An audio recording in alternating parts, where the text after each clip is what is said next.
नमस्कार, मेरा नाम राजमीत सिंह अरोरा है। मैं एक मोशन डिज़ाइनर हूँ।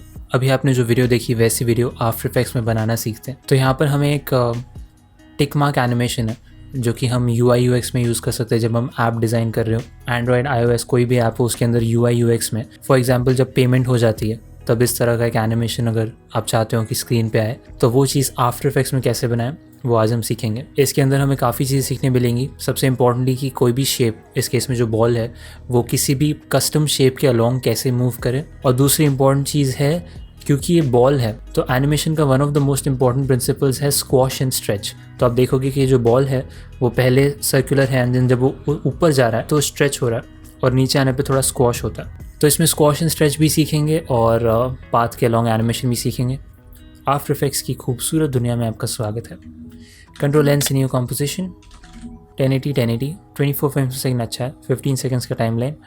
ओके, यहाँ से आप टाइटल एक्शन सेव ऑन कर लीजिए। अगेन जो प्रोडक्ट बैकड्रॉप में हमेशा यूज़ करता हूँ इसको मैंने फ्री पिक से डाउनलोड किया है। आप भी चाहें तो डिस्क्रिप्शन बॉक्स का लिंक फॉलो करके फ्री पिक से डाउनलोड कर सकते हैं। इस लेयर को मैं लॉक कर देता हूँ। तो सबसे पहले हमारी स्टोरी का जो हीरो है, एनिमेशन का जो हीरो है बॉल, उसको बना लेते हैं। तो ब्लू कलर का बॉल ऊपर यहाँ पर मैं एलिप्स टूल सेलेक्ट करूँगा। फिल को मैं कुछ इस तरह का ब्लू दूंगा एंड स्ट्रोक वर्ड पे क्लिक करके इसको नन कर दूंगा। अब एलिप्स टूल पे डबल क्लिक करेंगे तो हमें कॉम्पोजिशन के साइज़ का एक एलिप्स मिल गया। इस शेप लेयर को मैं रीनेम कर देता हूँ बॉल एंड इस लेयर पे मैं 2 बार यू प्रेस करूँगा तो हमें इसकी सारी एडिटेबल प्रॉपर्टीज़ मिलेंगी। और इसका मैं साइज़ कर देता हूँ 300 बाय 50 बाय 50। तो ये हो गया हमारा बॉल। अब इस एनिमेशन को बनाने के लिए आप स्ट्रेट ऑन मेथड भी कर सकते हैं कि मतलब आप जैसे जैसे चीज़ें हो रही हैं वैसे वैसे उन्हें बनाएं और साथ में एनिमेट कर दें। लेकिन मैं एक अलग अप्रोच यूज़ कर रहा हूँ। मैं यहाँ पर पूरा डिज़ाइन पहले बना लूँगा कि एग्जैक्टली कैसे कब क्या होगा। जैसे आप देखते हैं कि कोई हॉट व्हील्स का जब हमें सेट होता था बचपन में तो हमें पूरी चीज़ एक साथ दिखती थी कि हाँ वो गाड़ी यहाँ से यहाँ जाएगी, यहाँ से यहाँ जाएगी, फिर वो एंड में वहाँ पर उस टनल से वो निकल के बाहर आएगी। तो उस वही सेम प्रिंसिपल मैं यहाँ अप्लाई करूँगा।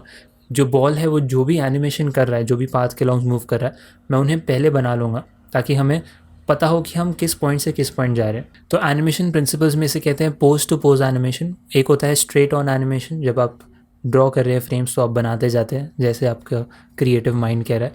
लेकिन पोज टू पोज एनिमेशन में हम पहले की पोजेस डाल देते हैं, फिर उसके अंदर इन बिटवीन्स डालते हैं, फिर उसके अंदर और इन बिटवीन्स डालते हैं। तो इन दोनों अप्रोचेस का एक मिक्स यूज़ करना चाहिए, लेकिन यहाँ पर मैं सीधा पोज टू पोज यूज़ करूँगा। तो ये जो बॉल है इसको मैं यहाँ पर अराउंड ड्रैग करके बॉटम लेफ्ट कॉर्नर पे ले आता हूँ। अब हम वो वाला पाथ बना लेते हैं जो बॉल ऊपर से ऐसे नीचे जाएगा। उसको थोड़ा बड़ा करके मैं ऊपर पेन टूल लूँगा, फिल वर्ड पे क्लिक करके उसे नन कर दूँगा और stroke I think around 5 pixels और ये वाला ग्रीन कलर चलेगा।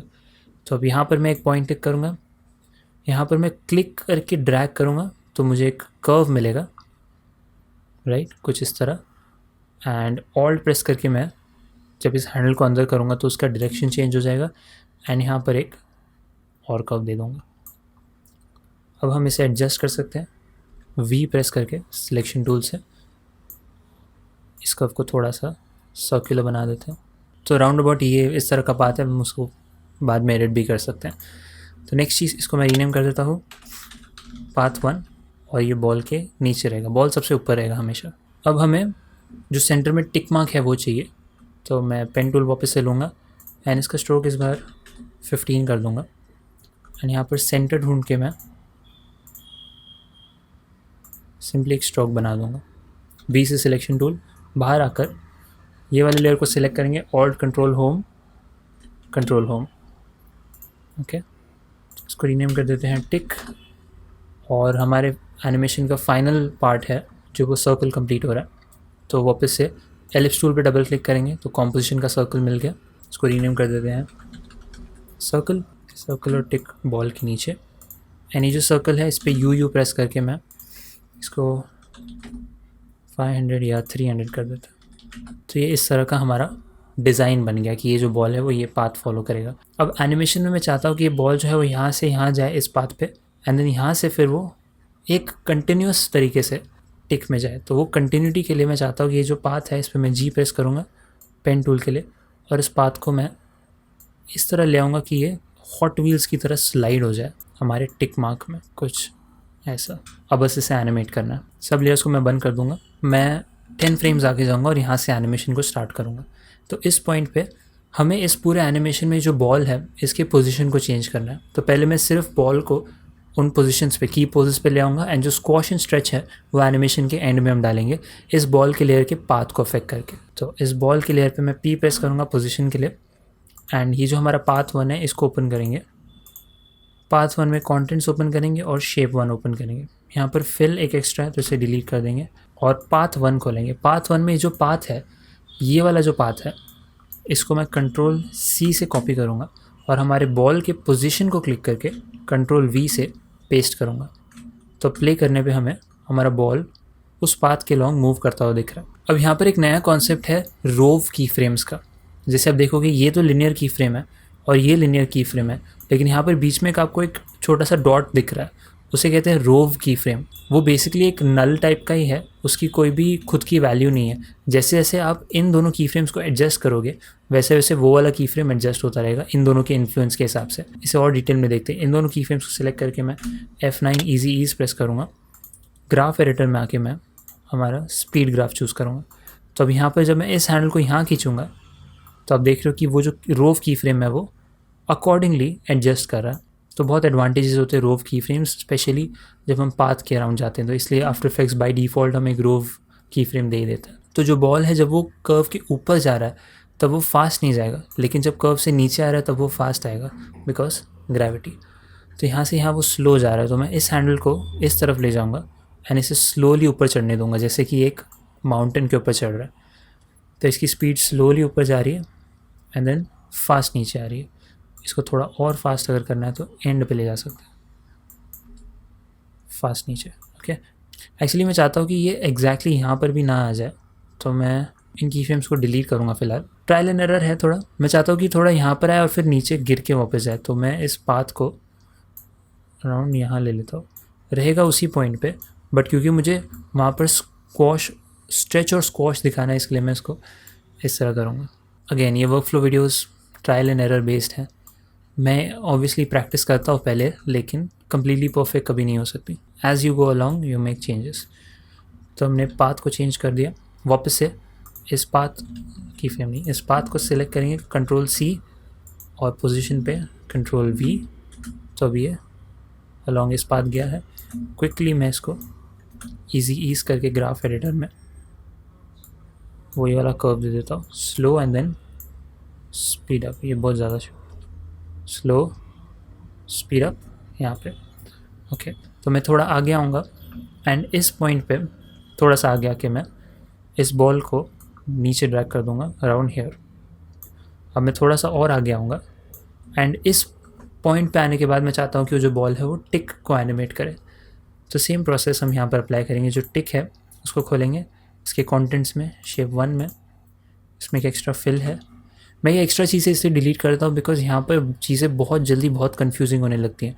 तो जितनी भी चीज़ें आपको कंटेंट्स के शेप्स में चाहिए उतनी ही चीज़ें रखनी चाहिए। तो पाथ 1 और ये पाथ को मैं, इस पाथ को मैं कंट्रोल C कॉपी और पोजीशन पे पेस्ट। ठीक है, तो अब यहाँ पर से यहाँ आया एंड देन वो अब यहाँ पर ये कम्प्लीटली उसकी लाइन फॉलो नहीं कर रहा। तो उसके लिए जो ब्लू हैंडल है, जो पोजीशन वाला हैंडल, अगर आपको देखने में थोड़ी दिक्कत हो रही है तो इसको मैं कलर इसका येलो कर देता हूँ, तो हमें क्लियरली दिख रहा है क्या हो रहा है। तो ये हैंडल को मैं यहाँ खींचूँगा और इस हैंडल को मैं यहाँ खींचूँगा एंड इस हैंडल को कुछ ऐसा, एंड ये डिपेंडिंग ऑन आप किस तरह का स्क्वॉश स्ट्रेच चाहते हो वैसे वो अफेक्ट हो जाएगा बाद में। तो इस पॉइंट से इस पॉइंट तक ये टिक इस तरह एनिमेट हो रहा है। की फ्रेम्स को सिलेक्ट करके F9 ईजी ईज और अंदर ड्रैग कर लूँगा एंड वापस वही सेम प्रिंसिपल होगा। इस पॉइंट में चाहता हूँ कि यहाँ से ये जो बॉल है वो प्रोपेल हो, तभी वो यहाँ पहुँच पाएगा। तो इसको यहाँ पहुँचाने के लिए हमको इसकी स्पीड एंड में ही ज़्यादा रखनी पड़ेगी। तो प्रोपेल करने के लिए इसे इस तरह से सेम कर्व दे देंगे। तो इसका जो एंड की फ्रेम है उसको मैं ड्रैग करके यहाँ ले जाता हूँ। तो अभी यहाँ पर ऐसा है, प्रोपेल होके वहाँ चला गया। अब इस पॉइंट के बाद मैं चाहता हूँ कि हमारा सर्कल बने। यहाँ पर थोड़ा सा इंपॉर्टेंट है, ध्यान देना। सर्कल को खोलेंगे। अब सर्कल में हमारे पास एलिप्स है और एलिप्स के अंदर यहाँ पर है एलिप्स पाथ 1 फिल एक्स्ट्रा। तो यहाँ पर एलिप्स पाथ 1 में हमें पाथ तो दिख रहा नहीं है, तो हम क्या कॉपी करके पेस्ट करेंगे? आप इस चीज़ को कॉपी करके यहाँ पेस्ट नहीं कर सकते। ट्राई करके देखना है तो देखिए, Ctrl+C Ctrl+V, नहीं होगा वो, यहाँ पर कुछ अजीब सा बन जा रहा है। उससे बेटर तरीका ये है कि हम एलिप्स पाथ 1 पे राइट क्लिक करेंगे और इसे कन्वर्ट टू बेजियर पाथ करेंगे। अब हमें उसी तरह का पाथ मिल गया। इस पाथ को मैं Ctrl+C से कॉपी करूँगा और पोजीशन पे Ctrl+V से पेस्ट करूँगा। तो अब ये पूरा सर्कल इस पॉइंट से ले रहा है, हमें पूरा सर्कल नहीं चाहिए, हम इस पॉइंट तक ऑलरेडी पहुंच चुके थे। तो ये जो फर्स्ट की फ्रेम है इसको सिलेक्ट करके मैं हमारे सर्कल को उसके रेस्ट पॉइंट पे ले आऊँगा और हैंडल्स को एडजस्ट करूँगा।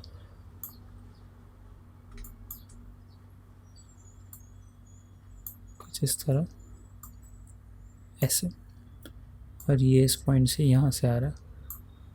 अब एंड की फ्रेम पे आके मैं इसे यहाँ पर वापस से ओरिजिनल पोजीशन पे ले जाऊँगा एंड हम इन हैंडल्स को अप्रोप्रिएटली एडजस्ट कर लेंगे।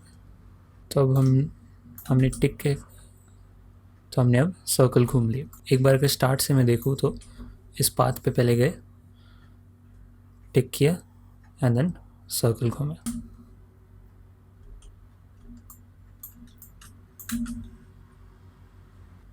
ये सिर्फ ऐसे गिरा नीचे एंड यहाँ पर हमारे सर्कल वाले की फ्रेम, इसको ऑल्ट अंदर लेके मैं F9 प्रेस करूँगा। और सर्कल पे जब भी मोशन होता है, सेंट्रीपिटल मोशन, तो यहाँ से स्लो स्टार्ट होगा, फिर फास्ट होगा एंड देन फिर स्लो होगा। तो उस तरह का कर्व लेने के लिए हम लेफ़्ट हैंडल को राइट की तरफ लेके जाएंगे और राइट हैंडल को लेफ़्ट की तरफ लेके जाएंगे। तो स्लो फास्ट स्लो। तो स्टार्ट से पाथ, टिक। तो हमने हमारा बेसिक एनिमेशन देख लिया और हमारा डिज़ाइन देख लिया। तो बॉल वाले लेयर पे यू प्रेस करूँगा, की फ्रेम्स मिलेंगे। तो इस पॉइंट से इस पॉइंट तक मैं चाहता हूँ कि ये जो पाथ है वो भी बॉल के साथ एनिमेट हो। तो ये जो पाथ 1 वाला लेयर है इसे खोलेंगे। यहाँ पर कंटेंट्स में मैं शेप 1 में, ये पाथ 1 में ऐड करूँगा ट्रिम पाथ्स और इसे स्ट्रोक के नीचे ले जाऊँगा, क्योंकि यहाँ पर कंटेंट्स के अंदर जो भी चीज़ नीचे है वो अपने ऊपर की सब चीज़ों को अफेक्ट करती है। तो अगर आप ट्रिम पाथ्स को ऊपर रखोगे तो वो पाथ को अफेक्ट करेगा लेकिन स्ट्रोक को अफेक्ट नहीं करेगा, तो हमें कुछ भी दिखाई नहीं देगा। बिकॉज हमें पाथ दिखाई इसलिए दे रहा है क्योंकि उस पर स्ट्रोक लगा हुआ है। तो ट्रिम पाथ्स को स्ट्रोक के नीचे ले जाएंगे। अब इसे ओपन करेंगे और इस पॉइंट पे ये लाइन पूरी बन जानी चाहिए। तो यहाँ पर एंड को मैं 100 का की फ्रेम दूंगा, स्टार्ट पे मैं एंड को 0 दूंगा। तो अब ये इस तरह बन रहा है। इसकी इंटरपोलेशन सेम रखनी है हमें। और अराउंड यहाँ पे आके मैं स्टार्ट को की फ्रेम दूंगा और यहाँ पर आकर स्टार्ट को 100 कर देंगे। तो लीडिंग लाइंस की तरफ पीछे आ गया। अब इन सब की फ्रेम्स को ईज़ F9 यहाँ पे आके ऑल्ट ड्रैग कर देंगे। इनका इंटरपोलेशन हम उस तरह कर देते जिस तरह बॉल का है इस पार्ट पे। आई थिंक कुछ ऐसा ही है। आप एग्जैक्ट वैल्यूज़ भी देख सकते हैं इंटरपोलेशन की, पर मैं रफली यहाँ पर मैच करने की कोशिश करूँगा। तो अब जो लाइन है वो बॉल के आगे नहीं जानी चाहिए, राइट। तो मैं एंड को जब पीछे ड्रैग करूँगा तो लाइन पीछे आ गई, परफेक्ट। एंड स्टार्ट को थोड़ा और पीछे ले सकते हैं तो ऑफसेट फीलिंग आई थोड़ी। तो ये बॉल यहाँ से इधर आया, इस पॉइंट पे आ गया, थोड़ा अंदर ड्रैग कर लेते हैं। अब यहाँ पर इस पॉइंट से इस पॉइंट पे पीछे जा रहा है फॉर सम रीज़न, पीछे जाके फिर आगे आ रहा है। तो इस की फ्रेम को कॉपी करूँगा मैं और यहाँ पेस्ट कर लूँगा ताकि वो आगे पीछे ना जाए। यहाँ से यहाँ पर हमारा टिक एनिमेट होना चाहिए। सेम प्रोसेस, टिक को खोलेंगे, पाथ 1 में ऐड ट्रिम पाथ्स को इस पॉइंट पे एंड, इस पॉइंट पे 0, ये भी प्रोपेल हो रहा है आगे। तो ईज़ F9 और इसको हमें स्टार्ट, मतलब इसे ख़त्म नहीं करना है, ये टिक मार्क रहेगा स्क्रीन पे। तो सिर्फ एंड को एनिमेट करेंगे और थोड़ा सा प्रोपेल कर देंगे, इसके बाद एडजस्ट करेंगे। तो ये टिक और इस पॉइंट से सर्कल एनिमेट होना चाहिए। तो सेम प्रोसेस, जो सर्कल वाला लेयर है उसके अंदर पाथ में हम ऐड करेंगे ट्रिम पाथ्स, और ट्रिम पाथ को मैं यहाँ पे एंड और यहाँ पर स्टार्ट हम 0 करेंगे कि जो सर्कल है वो बाय डिफ़ॉल्ट अपने टॉप मोस्ट पॉइंट से ही स्टार्ट करेगा ट्रिम पास होना। तो मैं चाहता हूँ कि ये इस पॉइंट से स्टार्ट हो जहाँ पर हमने हमारे बॉल को प्रोपेल किया था, अराउंड हियर। तो मैं थोड़ा सा आगे जाऊँगा देखने के लिए कि वो कहाँ पर है, एंड जो ऑफसेट वैल्यू है ट्रिम पास में उसे अराउंड इधर ले आऊँगा। तो अब ये ट्रिम पास ऑफसेट हो गया है इतने पार्ट से, तो वो वैसे भर रहा है। एंड इस पे F9 easy ease graph editor, ये यहाँ, ये यहाँ, इसको एडजस्ट करना पड़ेगा थोड़ा, जितना आप डिले चाहते हैं सर्कल में वैसे आप कर सकते हैं। तो अब स्टार्ट से अगर हम देखें तो ये बॉल यहाँ गया, टिक मार्क। अब यहाँ पर ये जो इस पार्ट से इस पार्ट ये जा रहा है ना, ये मुझे थोड़ा सा यहाँ पर थोड़ा सा ग्लिच हो रहा है। तो मैं एक काम करूँगा, इन दोनों की फ्रेम्स को कंट्रोल प्रेस करके इन दोनों की फ्रेम्स पे क्लिक करूँगा तो वो लिनियर की फ्रेम्स बन जाएंगे। देखें कि वो लिनियर सही लग रहा है क्या।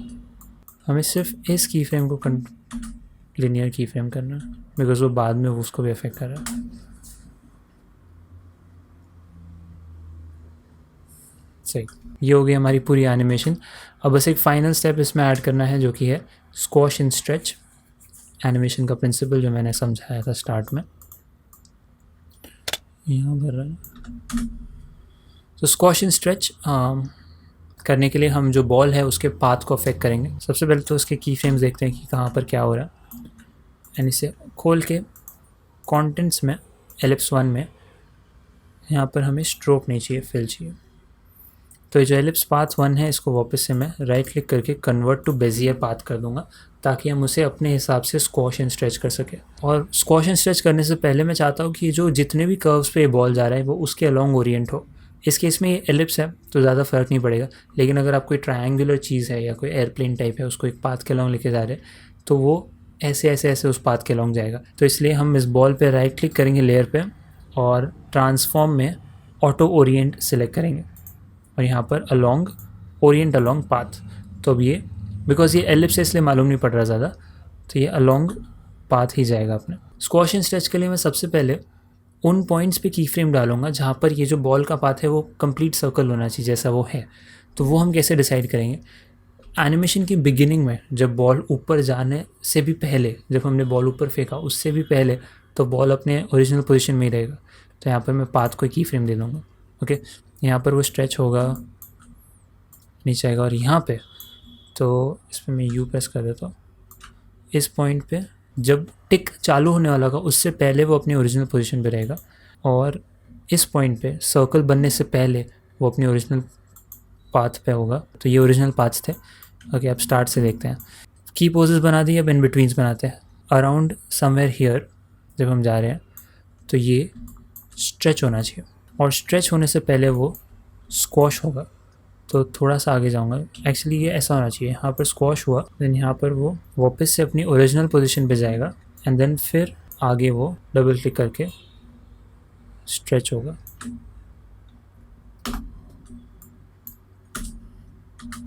तो यहाँ पर वो पहुँचने से पहले एक्चुअली स्क्वॉश नहीं होगा, सीधा स्ट्रेच ही होगा। तो कंट्रोल कुछ ऐसा एंटर, तो ऐसा लगेगा कि वो रीच कर रहा है उस पॉइंट पे। एक्चुअली स्टार्ट में जो स्क्वॉश हो रहा है इसकी ज़रूरत नहीं है,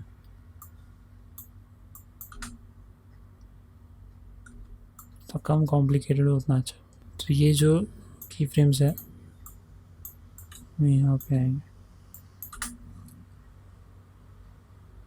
तो आई होप आपको इससे कुछ सीखने मिल रहा हो, बिकॉज मैं काफ़ी ट्रायल एंड एरर कर रहा हूँ यहाँ पे।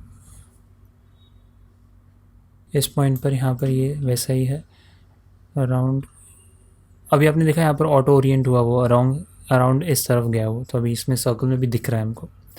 तो अराउंड यहाँ पर इसका कंट्रोल होल्ड करके दोनों हिसाब से अंदर आ रहा है। एंड जो एंड पॉइंट है इस पे मैं चाहता हूँ कि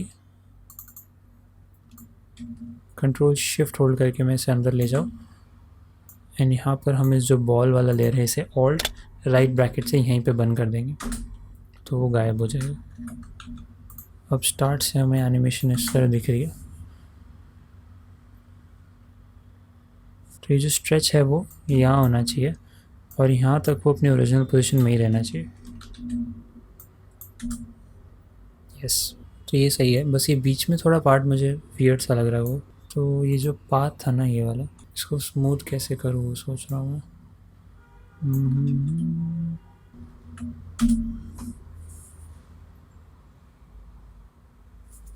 अब इस पूरी चीज़ को अगर आप टाइम में कम करना चाहते हैं तो कंट्रोल ए से सबको सिलेक्ट करेंगे और यू प्रेस करेंगे सबके की फ्रेम्स के लिए, और मैं यहाँ से सिलेक्ट करूँगा सारी की फ्रेम्स को एंड थोड़ा पीछे आके लास्ट जो भी की फ्रेम है उसको ऑल्ट ड्रैग करूँगा और अंदर की ओर ले आऊँगा। तो अब ये इतना फास्ट हो रहा है। ये आई थिंक ये अराउंड 312 से ही लगेगा। ओके, अगर आप इसे और इंटरेस्टिंग मतलब हैंड ड्रॉन एनिमेशन वाला लुक देना चाहते हैं तो हम कंट्रोल के से कॉम्पोजिशन सेटिंग्स में इसको 12 फ्रेम पर सेकेंड कर देते हैं तो वो थोड़ा जिटरी लुक आएगा, जो कि मतलब ऐसा लगेगा कि हैंड ड्रॉन एनिमेशन। एंड इस पॉइंट पे ऑल्ट राइट ब्रैकेट और